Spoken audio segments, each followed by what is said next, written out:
Filipi 1 ayat 27 sampai dengan 28 bagian A. Ayat 27 dikatakan, hanya hendaklah hidupmu berpadangan dengan Injil Kristus, supaya apabila aku datang, aku melihat, dan apabila aku tidak datang, aku mendengar, bahwa kamu teguh berdiri dalam satu roh, dan sehati sejiwa berjuang untuk iman yang timbul dari berita Injil. Ayat 28 bagian A, dengan tiada digentarkan sedikit pun oleh lawanmu. Jadi dari ayat-ayat ini memberikan pengertian, ya, bahwa perjuangan yang tepat dan benar yaitu hidup sesuai dengan firman Tuhan. Nah, ini penting sekali. Jadi hidup sesuai dengan firman Tuhan. Jadi Paulus menasihati jemaat di Filipi saat Paulus itu ada di dalam penjara, ya, dan semua anak-anak rohaninya itu mengalami tekanan. Dia mengatakan di dalam ayat ini, hendaklah hidupmu tetap berpadangan dengan Injil, supaya apabila aku datang aku melihat, dan apabila aku tidak datang aku mendengar, bahwa kamu tetap teguh berdiri dalam satu roh, sehati sejiwa, berjuang untuk iman yang timbul dari berita Injil, dengan tiada digentarkan sedikit pun oleh lawanmu. Jadi Paulus mengingatkan jemaat di Filipi, sekalipun hidup itu diwarnai dengan berbagai persoalan, Paulus mengingatkan, kamu harus tetap berjuang. Berjuang yang tepat itu, hiduplah sesuai dengan firman Tuhan, supaya kamu tidak kalah. Nah, ini penting, saudara. Demikian pula di dalam kehidupan saudara dan saya. Kalau kita itu ingin menang, ya, perjuangan kita yang tepat dan benar, kita harus hidup sesuai dengan firman Tuhan. Ya, hidup sesuai dengan firman Tuhan itu artinya itu begini, saudara. Ada kerja keras untuk menjaga kekudusan. Nah, ini penting sekali. Ya, ada kerja keras untuk menjaga kekudusan. Perkataan kita perlu tidak, saudara, dijaga? Perlu, saudara. Terkadang di dalam rumah tangga kita diperhadapkan oleh, ya, selisih pendapat lah, ya, terjadi, sehingga kalau tidak hati-hati kita bisa digesek satu dengan yang lain. Perkataan kita bisa negatif. Betul tidak, saudara? Pikiran kita perlu kudus tidak, saudara? Perlu. Bukan hanya sekedar perilaku kita saja.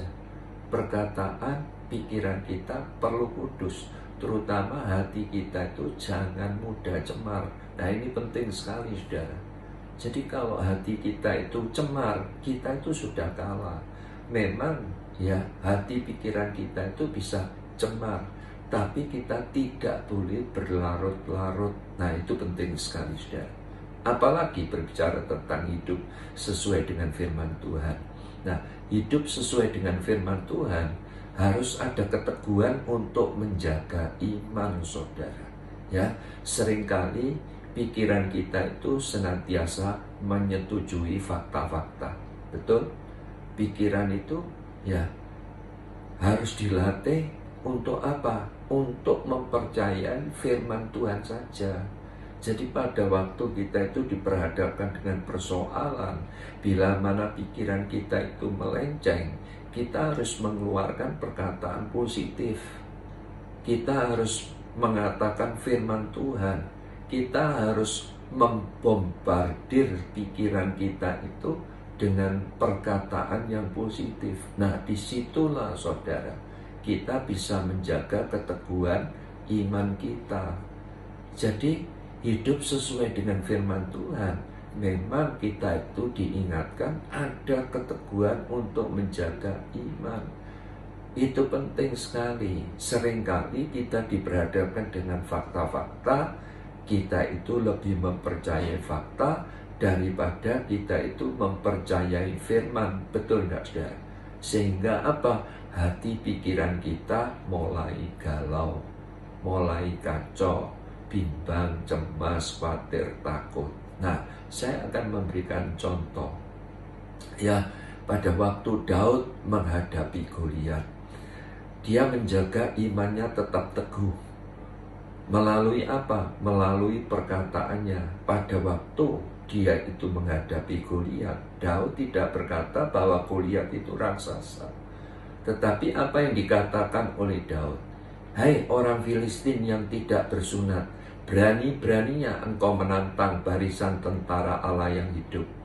Kamu maju membawa pedang, tombak, dan lembing, tapi aku maju membawa nama Tuhan Yesus. Nah, itu luar biasa. Siapa lagi tokoh di dalam Alkitab yang perlu kita teladani? Dia mampu menjaga keteguhan imannya. Ya, ada keteguhan untuk menjaga iman tetap bertumbuh. Ya, wanita pendarahan 12 tahun juga sama. Pada waktu Tuhan Yesus sedang lewat di daerahnya, Tuhan Yesus dikerumuni orang banyak, dan wanita pendarahan ini ingin disembuhkan oleh Tuhan Yesus.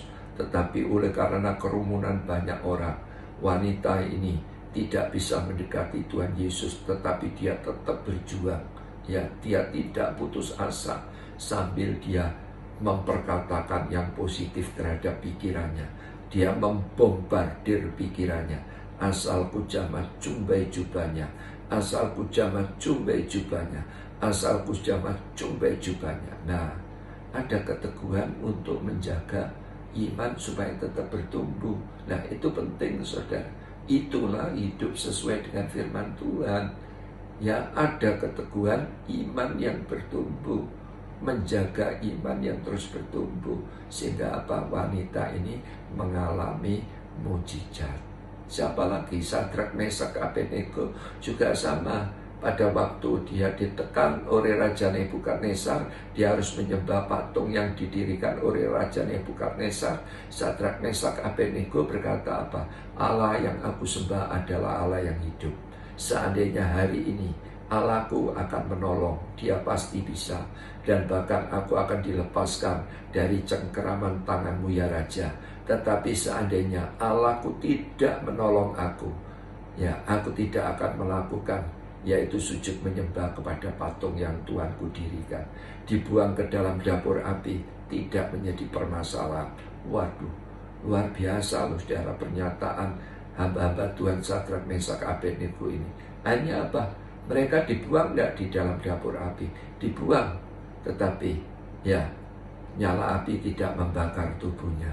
Dia mengalami mujizat. Oleh karena apa? Sadrak, Mesak, Abednego ya percaya dengan imannya kepada firman Tuhan. Nah itu saudara.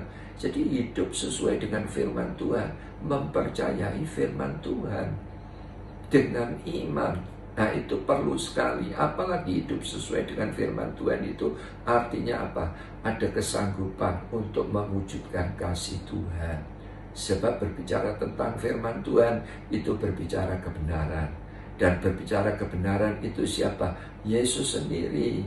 Dan kalau Yesus itu dipenuhi dengan kasih, maka saudara dan saya, orang-orang yang sudah menerima Yesus sebagai Tuhan dan Juru Selamat, kita harus ada kesanggupan untuk apa? Untuk mewujudkan kasih Tuhan.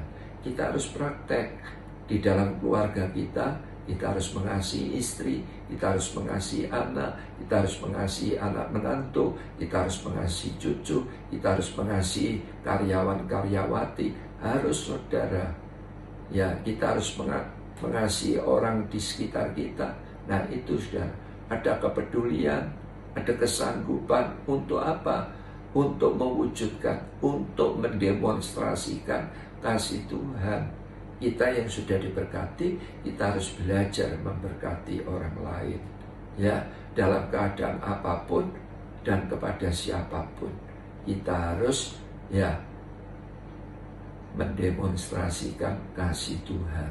Saya percaya kalau kita praktekkan, ya berjuang secara tepat dan benar, yaitu hidup sesuai dengan firman Tuhan, saya percaya saudara dan saya tetap akan menjadi terang dan garam bagi bangsa-bangsa ini. Tuhan Yesus memberkati.